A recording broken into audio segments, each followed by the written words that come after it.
안녕하세요. 김유갑의 경제부동산입니다. 구독, 좋아요 부탁드립니다. 부동산 대책이 없는 상황에서 겨울 집값이 계속 오를 가능성은 높지만 이미 상투 아파트가 많은 상황이므로 선택에 신중해야 합니다. 다음 4가지 중에 하나만 터져도 집값은 버블이 꺼지면서 곤두박질을 칠 수 있습니다. 넘쳐나는 유동성 장세에서 부동산과 주가는 사상 최고의 거품 풍성을 형성하고 있는데 이제 그야말로 뻥 터지는 일만 남았습니다. 잠깐 잡기 전에 꼭 확인하십시오. 4가지 중에 하나만 터져도 부동산 주식 던져야 합니다. 이게 여러분들 해돋이 같아요, 해넘이 같아요? 지금 이게 상투인지 이제 시작인지 모르고 막 여러분들 잡잖아요. 지금 이것만 보고 어떻게 합니까? 그죠? 이거는 해넘입니다. 지금 해넘이 장면이에요. 꼭 동이 트는 것 같죠? 자, 과연 이 끝물을 잡는 사람들도 있는지 판단해 볼 문제입니다. 4가지 중 하나만 터져도 그러면 4가지가 뭐냐? 자, 이제 한번 볼까요? 정부 추가 대책. 첫 번째가 정부 추가 대책입니다. 두 번째는 금리 인상입니다. 이거 얼마든지 내년에 가능해요. 세 번째, 경제 위기가 터지거나 위기까지는 아니래도 불안이 나올 경우예요. 네 번째, 부동산 사이클상 이미 대세 하락인데 이 사이클상으로 이제 정부가 집값 띄우기를 스톱하면 사이클상으로 분기가 될 수 있다는 거예요. 4가지입니다. 먼저 정부 추가 대책은 여러 번 노래 불렀지만 이제 좀 센 것들밖에 없죠. 갭 투자 환수, 다주택 누진세, 거래 허가제, 토지거래 허가제, 그 다음에 9억 대출 금지, 기타 조정지역 확대, 바로 이런 것들이 이제 집값을 잡는 강력한 요인이에요. 두 번째, 금리 인상.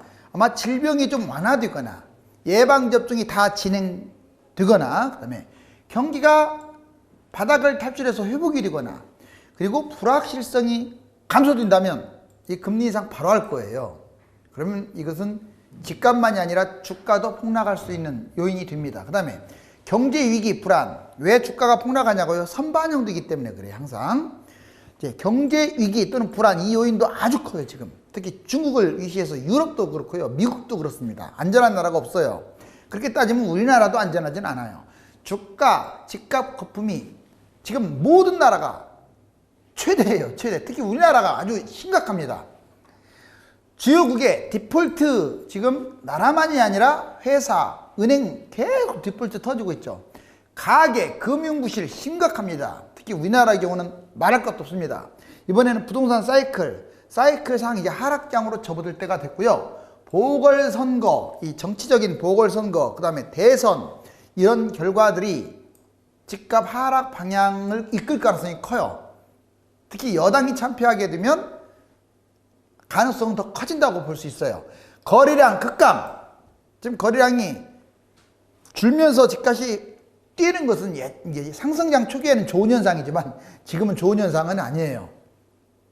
사는 사람이 그만큼 없는 상황에서 집값이 뛰는 것은 제가 여기 말했던 다주택자들 아직도 지금 집 안 내놓고 있기 때문에 또 갭투자들 아직도 하기 때문에 갭투자를 이런 것들에 대해서 센 대책이 없으니까 그런 거죠. 그렇지만 이제 현실로 다시 돌아올까요? 자, 2021년 겨울 집값 전망. 그러면 올 겨울은 어떠냐? 당장 여러분들이 중요한 것은 지금부터 겨울이잖아요. 자, 참고적으로 2019년 작년부터 작년 12.16 대책 나오기 전에 한 작년 여름부터 지금까지 경기도나 인천 이쪽은 한 번도 집값 빠져본 적 없어요. 집값이. 물론 시군별로 좀 빠진 곳들이 나올지는 몰라지만 토탈 계속 올라왔어요. 계속. 그것도 올라간 정도가 아니라 역사상 최대 폭등을 한 게 경기도 인천입니다. 특히 경기도는 많이 뛰었죠. 서울도 외곽 지역은 어마무시하게 뛰었고 마이너스 된 적이 없어요. 지금 거의 1년 반 동안. 그러면 그렇게 뛰었는데도 불구하고 안타깝지만 여기 보세요. 겨울 전망을 볼게요. 부동산 일단 제가 보기에는 대실패라고 판단돼요. 물론 집값을 잡을 의지가 있었을 때는 대실패고 집값 주도 성장 꿍꿍이가 있었다면 그 실패라고 할 수 없죠. 이 사람들 입장에서는 성공이죠. 제가 보기에는 실패라는 표현보다는 집값주도 성장을 했다, 소득주도 성장을 했다, 이게 맞는 것 같아요. 첫 번째, 부동산 폭등 상황을 만들었죠. 추가 대책 지금 없잖아요. 지금 집값이 이렇게 폭등하는데 지금 여러분들이 생각했던 것보다 지금 팍팍 올라가고 있어요. 아무런 액션도 나오지 않아요. 쓸데없는 공공분양이었던 데 지금 아주 먼 산 타령만 하고 있어요. 자, 김현미 장관 교체시켰으면 뭔가 전시 상황으로 가가지고 팍팍 집값 떨어뜨릴 저게 나와야 하는데, 무주택자들이 희망하는 그런 것들은 안 나올 것 같아요. 당분간. 또 엄청나게 뛴 다음에야 나올 것 같아요. 자, 지방 집값 폭등, 풍선 효과 방지, 이것도 노래 불렀잖아요. 그런데 지금 계속 풍선으로 여기저기 뛰는 거 아시죠? 부산은 그나마 조금 이게 마이너스가 된 건 아니에요. 상승이 폭이 조금 줄기는 했는데, 그 부산도 부산 나름이죠. 조정지역 아닌 곳들은 지금 날아가고 있고요. 경상남도, 경상북도, 심지어는 전라도, 강원도까지 지금 난립니다. 임대차 3법 실패하는 바람에 전세 매매가 폭등하고 있어요. 갭투자, 외진, 다주택, 진짜 때려잡을 사람들이 이런 사람들인데 대책이 없어요. 대책은 있는데 안 해요, 일부러. 코로나, 이것도 집값 띄우는 거예요. 여러분들 착각하시면 안 돼요. 코로나 때문에 지금 집값 뜨는 겁니다. 돈 계속 푸니까. 집값 하락 부담으로 만약 코로나 상황에서 집값 찾겠다고 막 지나치게 하게 되면 경기가 침체될까봐, 그러면 그래서 부양책을 쓰고 있어요 지금. 그러니 집값을 잡을 의지가 얼마나 클까요? 그런데 저는 우리나라 집값이 너무 많이 뛰었기 때문에 잡아야 한다고 보거든요. 그런데 전혀. 자, 이제 솔직히 이 정부 실패로 집값 뛴 게 얼마나 많은지 이해 가셨죠? 그래요. 여기 여러분들 건설사, 언론사, 투기꾼들, 다주택, 저 아주 이런 사람들 싫어하거든요. 근데 착각하지 마요. 이 사람들 때문에 집값이 뛰는 게 아니야. 언제는 이런 사람들 없습니까? 투기꾼들? 정말 제가 한번 물어볼게요. 언제는 없었어요 이게? 근데 이번만 왜 이렇게 많이 뛰어요? 집값 주도 성장을 하니까 뛰는 거 아니에요. 전부 탓이에요. 두 번째, 이번에는 그 외적 요인도 만만치는 않아요. 코로나 통화량이 지금 증가하고 있다는 게 문제죠. 통화량 돈 엄청 찍어냈죠. 두 번째, 경제 침체, 저금리 상황이 지금 계속 지속되고 있어요. 토지보상금에 부동산 투자, 이게 토지보상금 특히 부동산으로 거의 들어온다는 거, 재유입한다는 거, 해외 부동산 상승세가 계속 확산되는 거, 우리나라만 뛰는 게 아니라 지금 다른 나라도 미친 듯이 뛰고 있어요. 서울 2022년 이후에 공급 부족하다는 말도 나오고 있고, 그렇다면 2020년 현재 9월까지, 1월에서 9월까지 세계 집값 현황을 볼까요? 자, 세계 집값 건사한년에서 나온 통계. 왜 그러면 뛰고 있느냐? 경기 침체, 초저금리가 지속된다. 이거 우리나라하고도 일치하는 거죠. 경기 극복, 대규모 자금 지원, 이게 경기를 극복하려고, 경기 침체를 극복하려고 대규모 돈을, 통화량을 뽑아내다 보니까 돈이 넘쳐나서 집값이 뛰는 거예요. 주가도 뛰고 있고요. 그 다음에 재택근무가 확산되면서 주택 수요, 아무래도 집에 대해 내 집에서 재택근무를 해야겠다, 이런 부분도 상당히 지금 해외는 집값 뛰는데 이바지합니다. 자, 일단 미국, 캐나다부터 보자고요. 미국 1월에서 9월 주택가격 5.0%나 올라갔어요. 캐나다 11개 도시 평균 7.7%, 오타와 16.8%, 몬트리올 12.5%.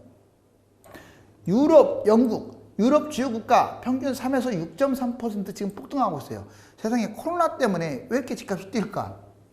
지금 주가도 뛰고 있잖아요. 이래서 지금 거품이 문제라는 겁니다.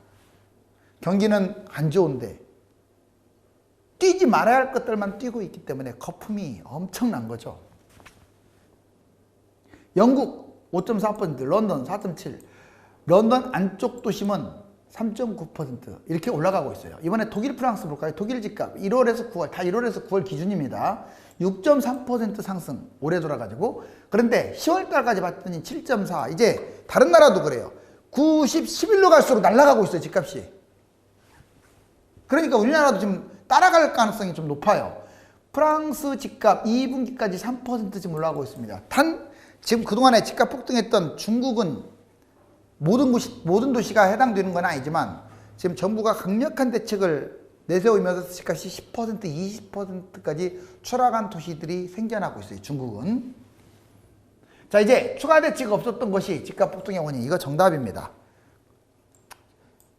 추가 대책을 때렸어야 하는데 좀 안타깝기는 해요. 자, 무주택자들이 청원을 하더라도 이런 걸 해야 돼요. 집값을 자꾸 띄우지만 마시고 추가 대책해서 집값 잡으라고. 여기 보시면, 자, 먼저 제 초록색 보세요. 이거 5대 광역시죠. 보시면 2010,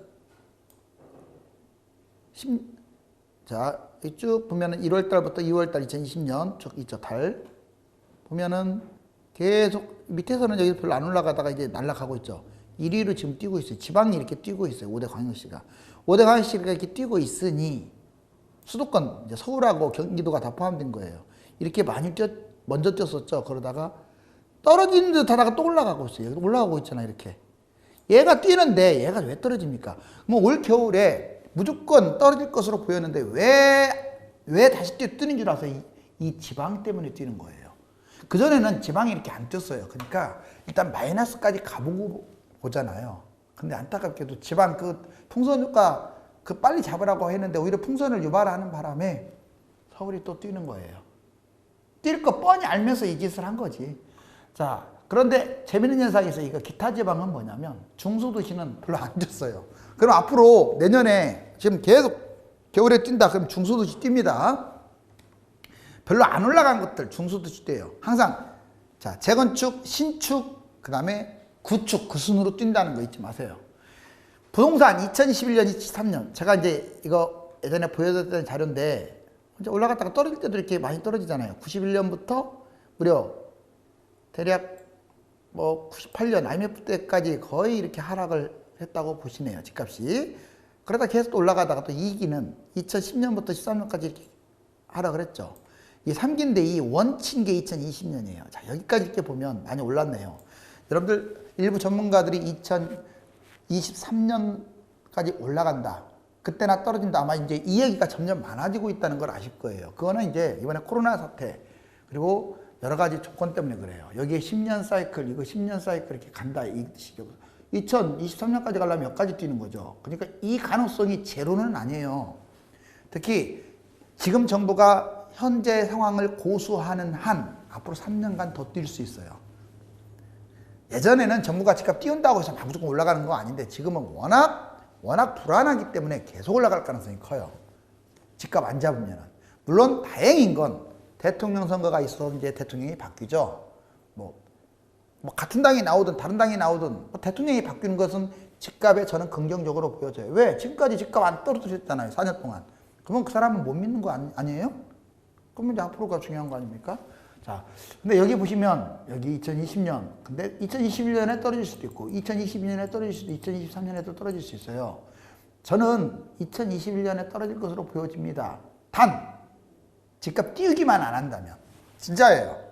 그 외적 요인 갖고 아무리 뭐가 어떻게 되든지 간에 띄우지만 않고 추가 대책이 나온다면 떨어진다고 봐요. 다만 그게 미지수라 좀 더 몇 년 뛸지 모르기 때문에 제가 싼 것들은 잡으라고 그래서 노래를 부르는 거예요. 조금밖에 안 뛴 것들은 실거주 면에서도 잡으세요. 무주택으로 가는 것은 아니야.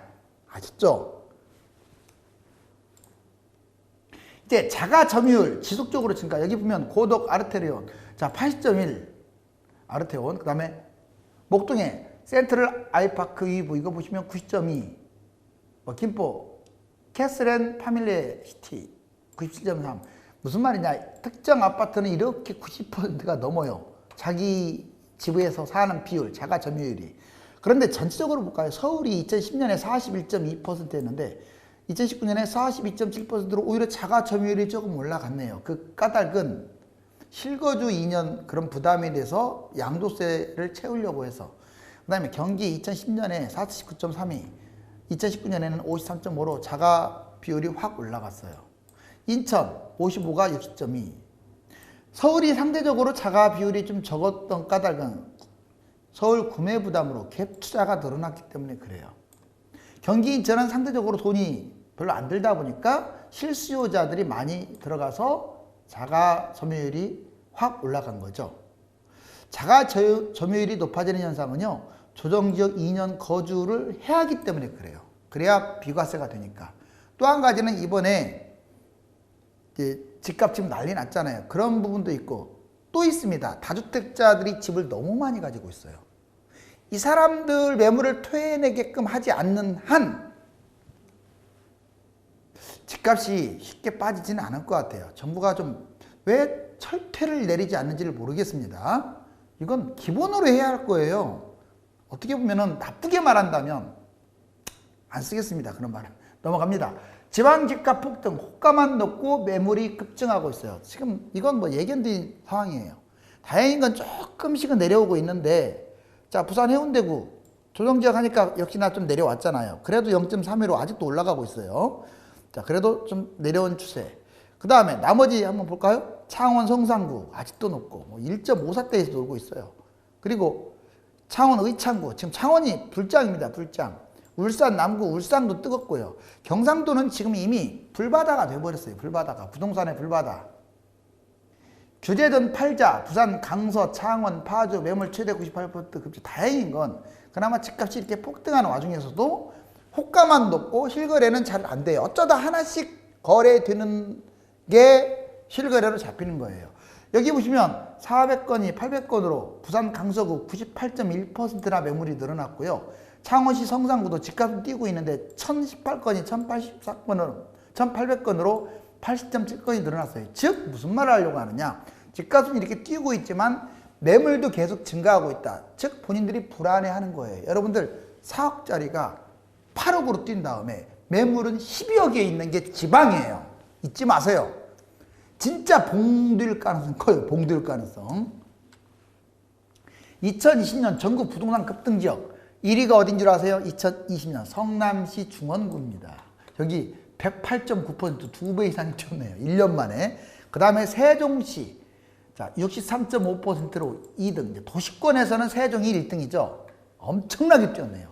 3위는 대전 유성구 45.6, 거의 50% 뛰었고, 인천 연수구도 송도 쪽 45.1%, 대전 동구 43.7%, 전반적으로 대전, 세종, 그리고 수도권의 성남, 이런데 강남 성향이 강한 곳들이 많이 뛰었어요. 경기도도 많이 뛰었다 이 말이에요. 그럼 도별로 보니까 세종이 1등, 대전이 2등, 경기도가 3등이라는 것은 왜 경기도는 이렇게 했냐. 수도권이 7년 뛰었는데 서울은 7년간 계속 뛰었지만 경기도는 제가 여러 번 말하잖아요. 1, 2년밖에 안 뛰었고 좀 많이 뛴 곳은 3년. 이러다 보니까 그러면 올겨울에도 누가 많이 뛰냐. 이 순서로 많이 뛸 거예요. 경기, 인천, 서울 순으로 많이 뛸 거예요. 그 다음에 인천도 여기 4위잖아요. 이 순서로 뛸 가능성이 커요. 계속 앞으로도. 그런데 지금 막판에 이제 뛰었던 부산이라든가 이런데 지금 불장되고 있는데 당분간 계속 올라갈 것 같은데요. 대구, 부산 이런데. 2021년 투자 전망.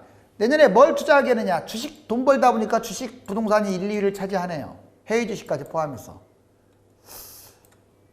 자, 내년에 과연 이렇게까지 많이 올랐는데 전망이 이렇게 밝을까요? 저는 별로라고 보여져요. 선별을 잘해야 돼요. 내년도 가장 큰 경제 리스크는 정부 정책의 실패. 좀 안타깝지만 실패한 건 맞아요. 코로나의 확산. 여러분들 코로나 확산이 확산될수록 주가 부동산 더 뛸 가능성이 높습니다. 물론 언젠가는 폭탄이 터지겠지만 말이에요. 부채 버블, 이것도 문제라고 지적을 하죠. 미중 무역 갈등도 지속될 가능성이 있어요. 그 다음에 내년 정책 우선순위는 어디에 두었냐. 부동산 법을 개정해라. 즉 빨리 집값을 끌어내려라. 규제를 완화하라는 것은 이제 주로 유주택자들이 한 말 같은데 저도 이거는 찬동합니다. 어떤 부분. 다주택자들 중과세, 양도세 어떤 기간 정해져서 중과세를 면제시키고 대신에 그 기간에 안 팔면 보유세라든가 종부세를 몇 배 세게 때려버리는 법안, 이거를 만든다면 집값은 하락할 거예요. 자, 2021년 전철 개통 이곳 주목하세요. 여러분들 내년에 전철 개통하는 곳들, 왜냐하면 내년 불장될 거라고 제가 예측하잖아요. 특히 상반기 때 또 뛸 거예요. 자, 5호선 연장 하남선, 여기 좀 잘 기억하세요. 상일동, 강일, 하남풍산, 하남시청, 그 다음에 검단산까지. 2, 3월경이면 2단계로 끝나죠. 5호선 사업은 둔촌역, 길동역, 구분다리역, 직선 연결, 상일동, 고덕동, 송파구, 마천역, 환승 없이 한 번에 이동 가능하고 9호선과의 접근성도 탁월. 두 번째는 서울 지하철 7호선 연장 성남선입니다. 자, 부평 구청역, 그 다음에 산곡, 성남역 이렇게 2021년 상반기에 아마 개통이 될 것 같고 청라 국제도시, 루원시티, 가정지구 여기 또 한 번 바람이 불 가능성도 있어요.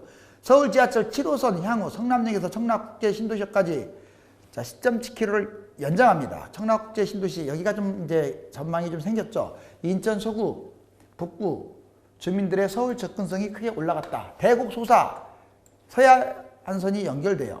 일산에 대곡 그리고 능곡, 김포공항, 공항철도, 김포도시철도 이런 거 있죠. 원종 부처종합운동장 7호선과 소사 1호선 연결됩니다. 내년 7월달 수혜지구는 일산 서구가 될 가능성이 크고요. 단곡의 별내별 여기 추가적으로 대구 소산 연결구가 대곡역과 일산역까지 6.8km. 여기에 일산역 연장 사업도 이 시기에 맞춰 진행하죠. 자, 서울 지하철 4호선 연장선 진접선 단곡의 별가랑 그리고 오남 진접 광릉숲까지 2021년 12월 달 예정되어 있는데 남양주 다산 별내지구가 수혜를 볼 것이고 별내 북구역, 오남역, 진접역 이렇게 세 군데 그리고 신설역으로 생각하는 풍양역 서울 지하철 4호선 연장 진접이 개통되게 되면 여기에 상당히 탄력을 받을 거예요. 자, 여러분들 지금 무주택자들 팔짱 끼고 마스크 쓰고 참 고개 숙이고 있는데 집값 잡겠다고 해놓고 계속 풍선 바람을 일으키니까 집은 날아가고 있습니다. 2에서 4년 기다리는 무주택자들에게는 지금부터 2021년이 최고로 견디기 힘든 시간이 될 것입니다. 폭등론자의 말만 믿고 무작정 잡는 것도 위험하지만 당장 계속 치고 오를 것이 확실한데 폭락만 위쳐대는 사람들은 더 위험할 수 있습니다. 지역과 아파트별로 잡아도 될 아파트와 잡지 말아야 할 아파트는 명확하게 구분이 됩니다. 부동산 재반사항에 대해 확실한 해법을 찾고 싶어 유료 상담을 받고 싶은 분들은 네이버와 다음 1000만 명 부동산의 꿈카페에 들어와서 전화번호를 보고 전화 주시면 안내해 드립니다. 감사합니다.